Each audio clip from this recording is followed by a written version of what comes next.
great Sunday, mga katantuko. Well, yeah, just finished church and the message was great. It's about patience and the faith. Nakaka-touch lang, no? It's a great reminder for each and every one that whenever we pray, we always should remember to also be sensitive, no?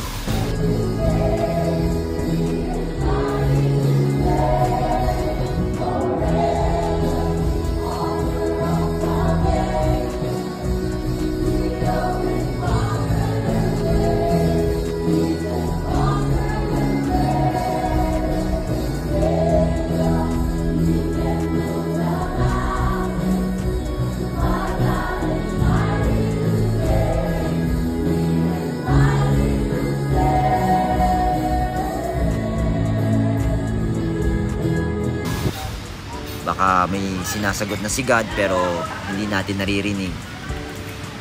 And right now, we are here. Yan, tingnan nyo. Ang ganda ng place, ha. Yan. This is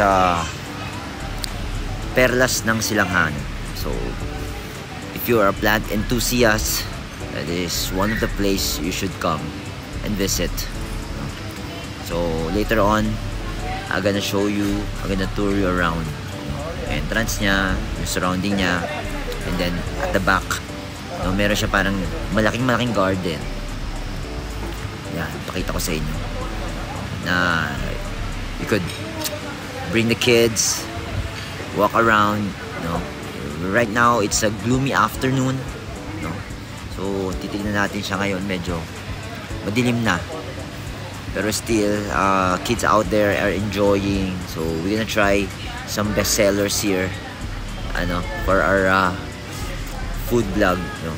Ano to, hidden gem. If hindi mo siya napanood, you won't know na there's something or there's a place like this here na pwedeng bisitahin at pasyalan. So guys, pasyal tayo. Okay guys, so right now umuulan na nga. Ayan. So syempre wala silang choice. Ako lang kasi naiwan na while ago, diba? Yan, ito si Madam. Hi, Madam. Handsome. Ayan, si Achisai. Showbiz talaga. Ayan, si Achi. Ayan guys, it's already raining outside. So, ayan, medyo dumami na rin yung tao. Ayan. Medyo dumami yung tao. Kasi nga, it's raining outside. Lahat pumasok na, no? So, later, tikman natin yung mga, nila dito, mga specialty nila, no?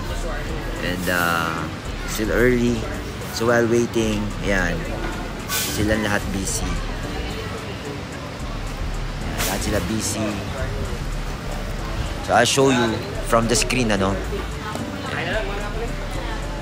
Yan yung labas. Yeah. Sige, chill. Okay guys, so right now dumating na. Ito yung mga specialty nila, mga salt and pepper squid.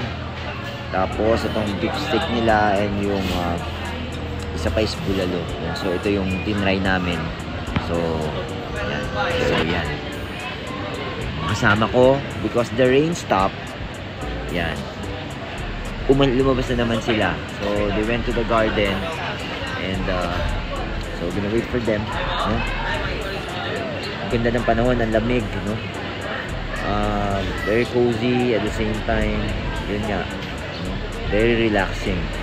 Napakadaming negative ion dito sa lugar na to. So guys, if you wanna chill, no? And gusto mo mag-unwind, yan. This is one of the best place. Kasi ang ganda rin ng niya, iba. Kumbaga, ang ganda ng place niya. Later dun, no, sa likod, pasyal ko kayo. Andun lahat ng mga plants, no? Yung magaganda. Kain mo. Okay guys, food was great. Ayan, tingnan nyo. Okay guys, yan. Masarap ba? Yes. Said. Ha? Oh, ha? Yummy. Now, I'm gonna tour you here. Yan, tingnan niyo sa likod ko. Ganda oh. Yee! Yan, medyo madilim na dito, no? Pero look at the plants.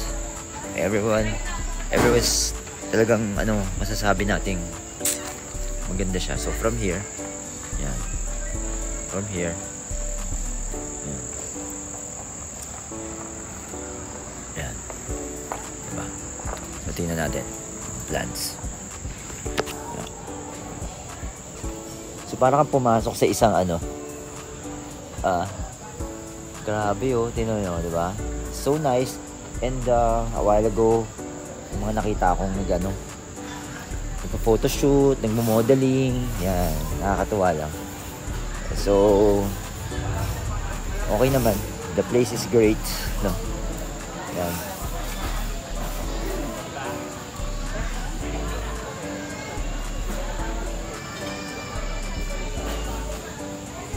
Diba? Siguro suggested time to come here around mga 4 o'clock in the afternoon. Yan. Para at least medyo malamig na. Hindi na siya mainit. Though the place was great, you know. Pakita ko sa inyo other side. Yan. Ano masasabi mo? Good. Busog? Good. Busog? Yes. Ang laki ng place, guys. Ito yung sa likod, oh. Ang laki ng place. Tapos, ang ganda niya. No? So, ito yung other side. A while ago yung nilakaran ko. Ito naman yung other side. Yan.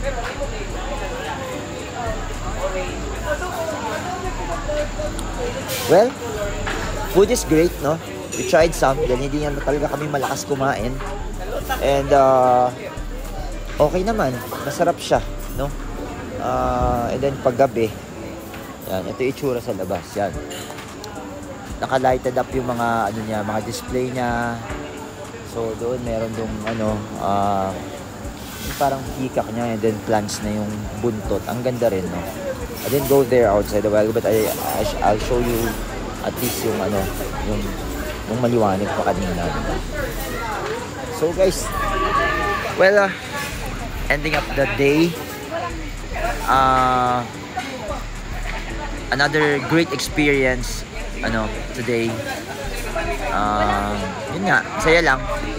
So if you want to feel cozy and you want to relax and you want to chill, this is one of the best place na pwede namin ma-recommend sa inyo, no?